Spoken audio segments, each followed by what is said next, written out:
Being a parent with ADHD can be tough. The stress, the mess, the scheduling, it can feel seriously overwhelming. But finding the right support, giving yourself permission to be less than perfect can help. And if that means living in cluttered harmony, that's fine, as long as you can find your shoes.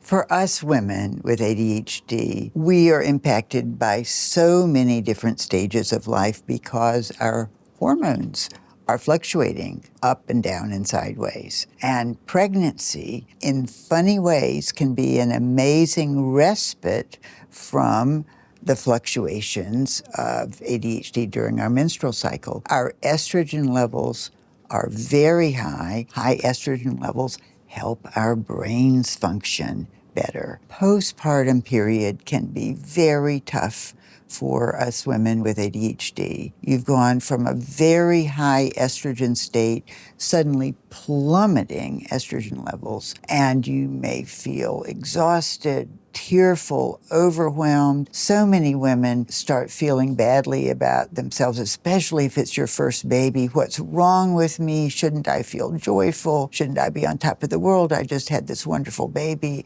and all I'm doing is crying and feeling terrible. Keep in mind, all of this is biological, and thank goodness it will go away. You need all the support you can get during this postpartum period, and you just need to be very patient with yourself. So maximize the support that you have available to you during this postpartum period and know that it will get better soon.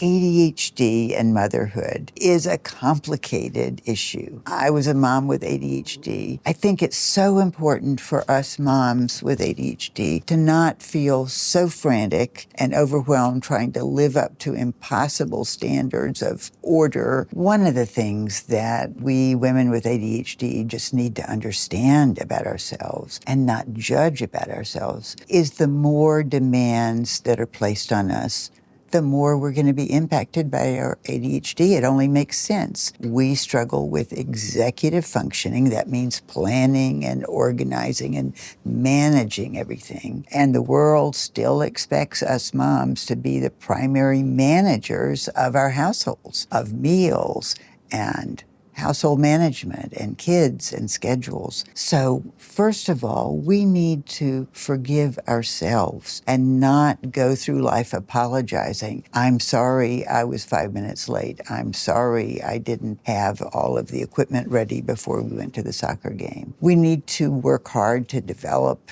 organizational systems with our partner. And if we have a partner that doesn't have ADHD, this is a real time for loving, thoughtful conversations about who's better at what in this family. Basically, the more that is laid on us, the more we're going to be impacted by our ADHD, and the more we can be realistic about what we can manage and not judge ourselves. And don't worry if there's cereal spilled on the kitchen floor. Don't worry if there's dust in the corners. Just focus on being a mom, being with our kids, enjoying that, and not becoming the judging voice that we face so often from people around us. The better off we're going to be. Not only does our life change enormously once we become mothers, but our relationship with our partners is hugely impacted by the fact we have kids in the house. And no matter how much we think we've thought about it and talked about it, there's so much learning and partnering and planning and negotiating that needs to take place once we have kids. And it basically boils down to collaborative problem solving. Who's better at what? In my marriage, I'm a lot better at coming up with what can we eat for dinner. My husband is perfectly fine going to the grocery with a list once I've created it. He can't do the imaginative part, but he can certainly do the grocery shopping part. He's a lot better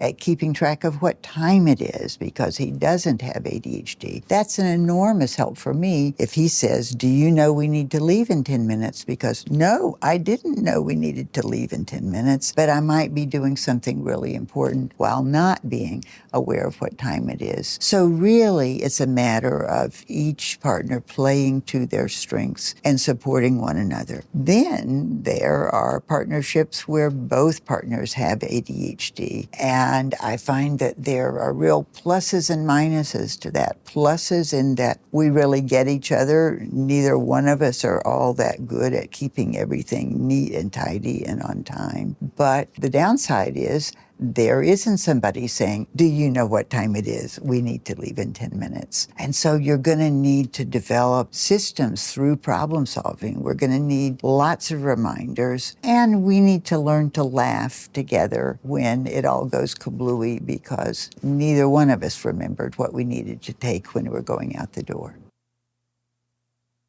Did you like this video? Because we have a lot more like these on our channel. So go ahead and subscribe to get the latest research and tips from experts like me on learning and thinking differences, including ADHD and dyslexia. Thanks for watching.